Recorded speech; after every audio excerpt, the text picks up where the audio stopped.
国际调查报道组织组织犯罪与贪腐举报计划调查披露，中国当局强迫维吾尔族劳动生产的防疫用品，至少已借2大经销商售往欧洲多国。组织声明表示，中国为实现脱贫政策，提供到其他省份工作机会，说服维吾尔人接受官方招募没其名的劳动力转移计划，实则是警察严密监视下的点对点转运，采取军事化管控。报告指出，多数由中国湖北海信卫生用品公司生产的防疫口罩及防护设备，2020年以来皆由2家经销商流通至欧洲。报告也提到，即便年初纽约与欧洲智库皆曾提出相关强迫劳动报告，湖北海信至今仍在雇佣130名从东都决散转移的维族工人。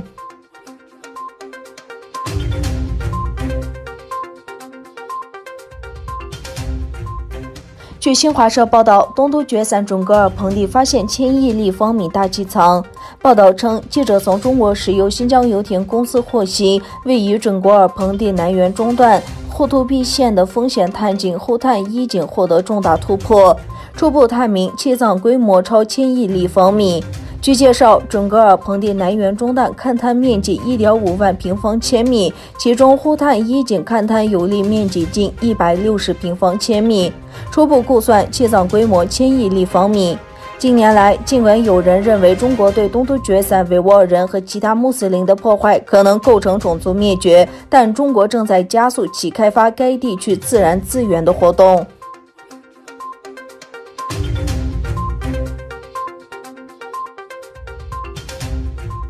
美国总统特朗普对美国遭受的黑客大举骚扰以及指向俄罗斯的矛头做了一番评论，并试图把俄罗斯背负的嫌疑转移到中国头上。他认为，比起真实世界，网络攻击现象其实在散播假新闻的媒体当中更有存在感，一切都在我的掌控之中。俄罗斯每当出现什么事情，这就是最优先的口号，但这也有可能是中国做的，只不过主流媒体出于尤其是金钱原因不敢提罢了。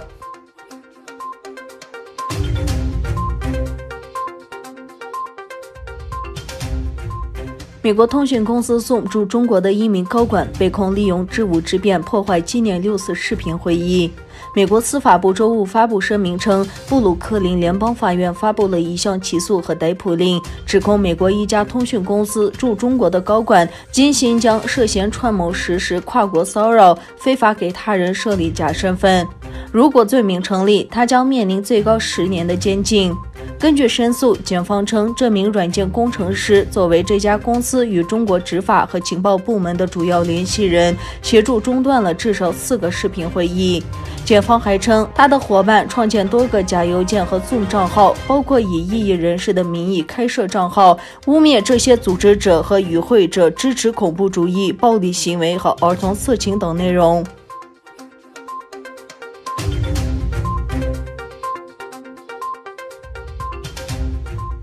以色列总理内塔尼亚胡今天率先接种武汉病毒疫苗，揭开未来几天在全国各地展开疫苗接种的序幕。内塔尼亚胡与卫生部长埃德斯坦在特拉维夫附近的拉马干市西巴医疗中心率先打瑞辉疫苗，电视实况转播接种过程。内塔尼亚胡说，数百万剂疫苗将于本月底运抵以色列。